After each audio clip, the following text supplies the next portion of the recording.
ಎಲ್ಲರಿಗೂ ನಮಸ್ಕಾರ. ಸುಹಾ ರಶ್ಮೀಸ್ ಕಿಚನ್ಗೆ ಆದರದ ಸ್ವಾಗತ. ಇಂದು ನಾವು ಆಲೂಗಡ್ಡೆಯಿಂದ ಸುಲಭವಾಗಿ ಮಾಡುವಂತಹ ಒಂದು ಈಸಿ ಸ್ನ್ಯಾಕ್ಸನ್ನು ನೋಡೋಣ.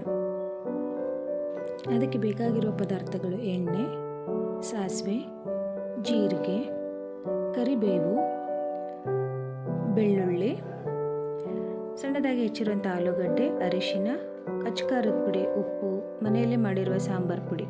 ಮೊದಲಿಗೆ ಬಾಣಲೆಯಲ್ಲಿ ಒಂದು 4 ರಿಂದ 5 ಟೀ ಸ್ಪೂನ್ ಎಣ್ಣೆಯನ್ನು ಹಾಕಬೇಕು.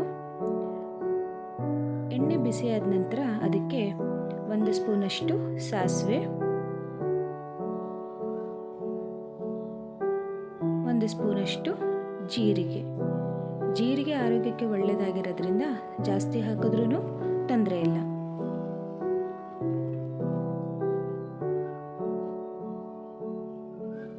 ನಂತರ ಅದನ್ನು ಚೆನ್ನಾಗಿ ಕೈ ಆಡಿಸಿ ಸಾಸಿವೆ ಚಿಟಪಟ ಅಂದ ತಕ್ಷಣ ಅದಕ್ಕೆ ಕರಿಬೇವು ಮತ್ತು ಜಜ್ಜಿ ಇಟ್ಕೊಂಡಿರ್ತಕ್ಕಂತಹ ಬೆಳ್ಳುಳ್ಳಿಯನ್ನು ಸಹ ನಾವು ಇದಕ್ಕೆ ಸೇರಿಸಬೇಕಾಗತ್ತೆ. ಈ ಆಲೂಗಡ್ಡೆ ಮನೆಯಲ್ಲಿ 1-2 ಆಲೂಗಡ್ಡೆ ಇದ್ದರೆ ಮಕ್ಕಳಿಗೆ ಸಂಜೆ ಹೊತ್ತು ಸ್ನ್ಯಾಕ್ಸನ್ನು ಈಸಿಯಾಗಿ ಮಾಡಿಕೊಡ್ಬೋದು. ಈಗ ಆಲೂಗಡ್ಡೆಯನ್ನು ಸೇರಿಸಿ ನಂತರ ಚೆನ್ನಾಗಿ ಅದನ್ನು ಮಿಕ್ಸ್ ಮಾಡಬೇಕು.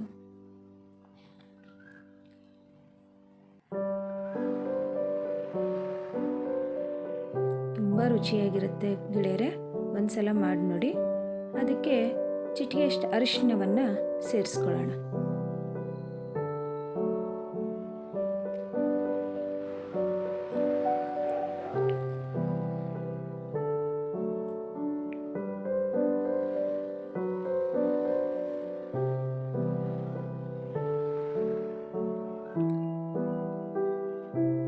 ಬೇಯಲು ಆಲೂಗಡ್ಡೆಯನ್ನು ಬೇಯಲಿಕ್ಕೆ ಇಡ್ತೀವಿ. ಅದಕ್ಕೆ ಸ್ವಲ್ಪ ನೀರನ್ನು ಹಾಕಿ ಲಿಡ್ಡನ್ನು ಕ್ಲೋಸ್ ಮಾಡಿಟ್ರೆ ಒಂದು 5 ನಿಮಿಷ ನಮಗೆ ಬೇಯೋಕ್ಕೆ ಸಮಯವನ್ನು ತಗೊಳುತ್ತೆ. ಈಗ ಸಂಜೆ ಟೈಮಲ್ಲಿ ಯಾರಾದರೂ ಸಡನ್ನಾಗಿ ಗೆಸ್ಟ್ಗಳು ಬರ್ತಾರೆ, ಆವಾಗ ಇದನ್ನು ಮಾಡಿಕೊಟ್ರೆ ಟೀ ಜೊತೆ ಕಾಫಿ ಜೊತೆ ತಿನ್ನಲಿಕ್ಕೆ ತುಂಬ ಚೆನ್ನಾಗಿರುತ್ತೆ.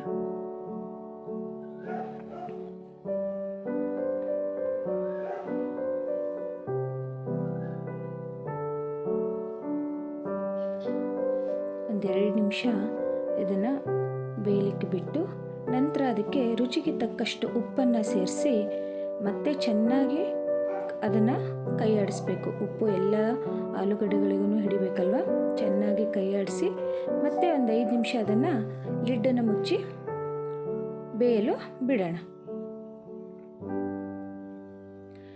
ಇದನ್ನು ಕೇವಲ ಟೀ ಕಾಫಿ ಜೊತೆ ಅಲ್ಲದೇ ಇದನ್ನು ಚಪಾತಿ ರೊಟ್ಟಿ ಜೊತೆನೂ ಸಹ ನಾವು ಉಪಯೋಗಿಸ್ಬೋದು. ಮಕ್ಕಳಿಗೆ ತುಂಬ ಇಷ್ಟ ಆಗುವಂತಹ ರೆಸಿಪಿ, ತುಂಬ ಸುಲಭವಾಗಿ ಮಾಡುವಂಥ ರೆಸಿಪಿ.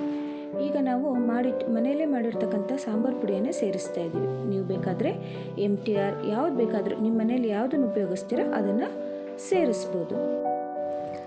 ಸಡನ್ನಾಗಿ ಮನೆಗೆ ಯಾರಾದರೂ ನೆಂಟರು ಬಂದಾಗ ಸಂಜೆ ಸಮಯದಲ್ಲಿ ಕೂಡ ಇದನ್ನು ನಾವು ಮಾಡ್ಬೋದಾಗುತ್ತೆ.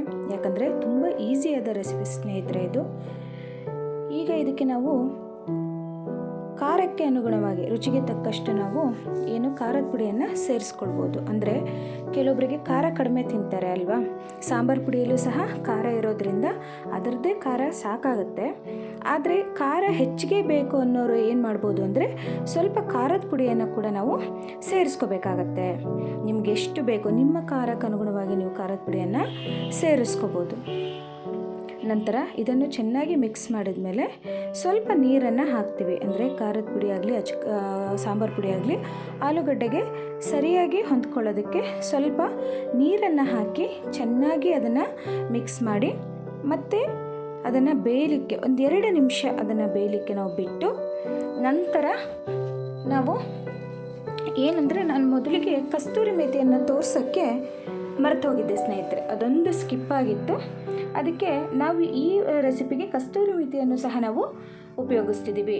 ಈಗ ಆಲೂಗಡ್ಡೆ ಚೆನ್ನಾಗಿ ಬೆಂದಿದೆ, ನಮ್ಮ ರೆಸಿಪಿ ರೆಡಿ ಆಗ್ತಾ ಇದೆ. ಇದಕ್ಕೆ ನಾವು ಕಸ್ತೂರಿ ಮೇಥಿಯನ್ನು ಹಾಕಿ ಚೆನ್ನಾಗಿ ಕೈ ಆಡಿಸಿದ್ರೆ ನಮ್ಮ ರೆಸಿಪಿ ಸವಿಯಲು ಸಿದ್ಧ ಆಗುತ್ತೆ. ನೋಡಿ, ಒಂದು ಸಲ ಮನೆಯಲ್ಲಿ ಎಲ್ಲರೂ ಟ್ರೈ ಮಾಡಿ ಹೇಗೆ ಬಂತು ಅಂತ ಕಾಮೆಂಟ್ ಮಾಡಿ. ವಿಡಿಯೋ ಇಷ್ಟ ಆದರೆ ಲೈಕ್ ಮಾಡಿ, ಶೇರ್ ಮಾಡಿ, ಕಾಮೆಂಟ್ ಮಾಡಿ. ನಾವು ಹೊಸದಾಗಿ ಈ ಯೂಟ್ಯೂಬ್ ಚಾನಲನ್ನು ಆರಂಭಿಸಿದ್ದೀವಿ. ದಯವಿಟ್ಟು ಎಲ್ಲರೂ ನಮಗೆ ಇದಕ್ಕೆ ಸಪೋರ್ಟ್ ಮಾಡಿ.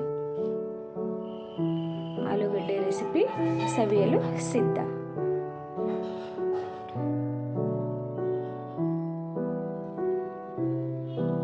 ಧನ್ಯವಾದಗಳು.